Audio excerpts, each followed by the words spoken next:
बिस्मिल्लाहिर्रहमानिर्रहीम।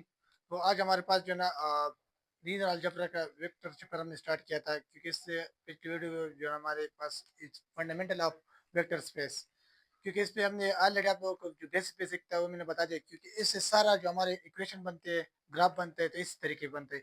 जब आप लोगों को डिफिनेशन का पता हो तो आप लोग जब क्वेश्चन आपके पास आएगा तो आप इजीली सॉल्व कर सकते हैं। तो आज मेरे पास जो है ना फोर्थ नंबर जो है ना वो है जीरो वेक्टर। क्या चीज़ है? देखो, जीरो वेक्टर जो है ना, इसकी जस्ट आप डिफिनेशन जान लें। A vector with a component zero, इसका इसका हम जीरो वेक्टर को हम नल वेक्टर भी कह सकते हैं, क्योंकि इसमें जो है ना हमारे पास वेक्टर क्या होगी, जीरो, यानी आई भी जीरो होगी और जे भी इसमें दोनों जीरो जीरो होगी। देखिए इधर देखो, आई भी मेरे पास जीरो है और जे भी इसमें जीरो है। ठीक है, तो इसका मेरे पास फाइनली वेक्टर इसका नहीं बन सकता। तो इसको हम कहते हैं कि इसका ग्राफ क्या होगा, ग्राफ इस फॉर्म बस शो जस्ट इधर एक डॉट लगा हुआ है, बस ये हमारे पास इसका ग्राफ है। तो इसको हम कहते हैं जीरो वेक्टर। ठीक है, इसमें तो बहुत कम क्वेश्चन आते हैं।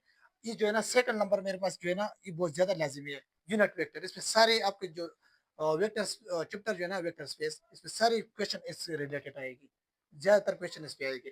देखो फर्स्ट इसकी डिफिनेशन ये है ना, a vector whose magnitude is one, it is called, इसको हम कहते हैं यूनिट वेक्टर। यानी इसका मैग्नीट्यूड हमारे पास हमेशा के लिए वन ही होगा। ठीक है, और इसकी सिंपल डिफिनेशन ये है कि हम अगर वेक्टर वेक्टर एंड डायरेक्शन को हम डिवाइड करें मॉडुलस एंड डायरेक्शन, मॉडुलस का मीन मैग्नीट्यूड एंड डायरेक्शन, यानी वेक्टर डायरेक्शन को हम डिवाइड कर ले मैग्नीट्यूड के ऊपर, तो हमारे पास क्या शो करेगा, तो ये हमारे पास यूनिट वेक्टर आएगा। और यूनिट वेक्टर हमेशा के लिए जो है ना, ये रिप्रेजेंट हम कैसे होगा, ये इस फॉर्म में रिप्रेजेंट होगा कि ए के ऊपर हमें इसे कैप शेप बना लो, तो ये हमारे पास इस पे रिप्रेजेंट होगा। ठीक है, इसका रिप्रेजेंटेड ये है।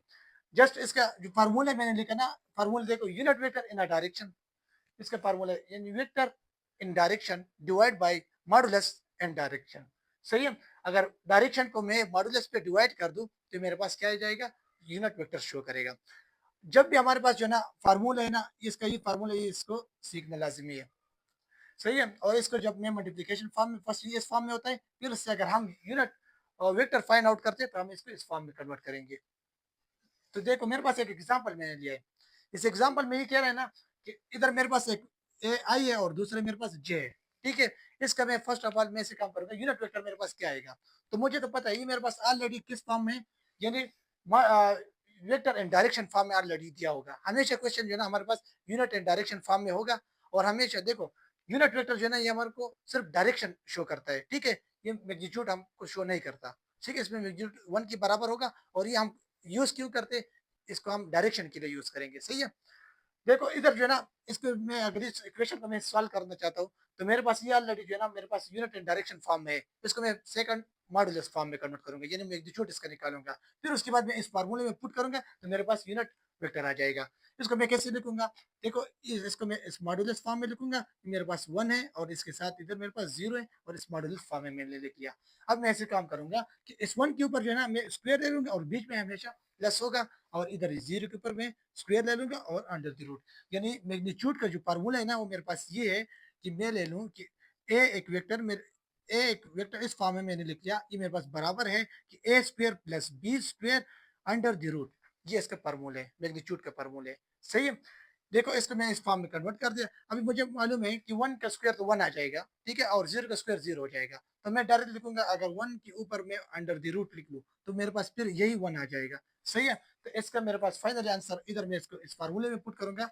देखो मैं लिखूंगा कि ए केप, केप का मतलब यूनिट वेक्टर, इसको मैंने इधर लिख लिया इक्वल टू, इसको मैं इधर लिखूंगा, इधर ही मेरे पास लिखा है कि वन आई है और इसके बीच हमेशा प्लस होगा, और इधर मैं लिखूंगा कि जीरो जे हो गया। ठीक है, और इसके डिवाइड बाई मेरे पास क्या है कि मॉडुलस, मॉडुलस इधर क्या है, वन आया है, तो मैं इधर वन ही लिखूंगा।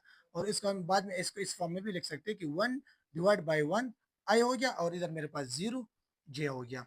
तो फाइनली मेरे पास इसका आंसर ये आ गया। ठीक है, अब जो है ना हम जो इसका ग्राफ कैसे शो करेंगे, अगर दो वेक्टर है ना, इसको हम इसका ग्राफ हमारे पास जो फर्स्ट नंबर वेक्टर मैंने इधर से इधर तक लिया है, इसके बाद जो वेक्टर है इसको हम इसके साथ ऐड करेंगे, और इसको हमारे पास टोटल जितनी लेंथ आया है ना, इसको हम कहते हैं यूनिट वेक्टर। सही है, यानी फर्स्ट ये ए नंबर है और ये मेरे पास बी है। सही है, तो इन दोनों का अगर मैं एक साथ लिखूं तो इससे मेरे पास फाइनली क्या आ जाएगा, यूनिट वेक्टर आ जाएगा। तो इसका मतलब ये कि यूनिट वेक्टर हमेशा हमारे पास डायरेक्शन को ही सिर्फ शो करेगा। सही है, अगर मैं जस्ट सपोज इधर इसके साथ में लिखूं कि इधर मैग्नीट्यूड क्या आएगा, ये क्या आएगा, इसमें मुझे मैग्नीट्यूड की कोई जरूरत नहीं है।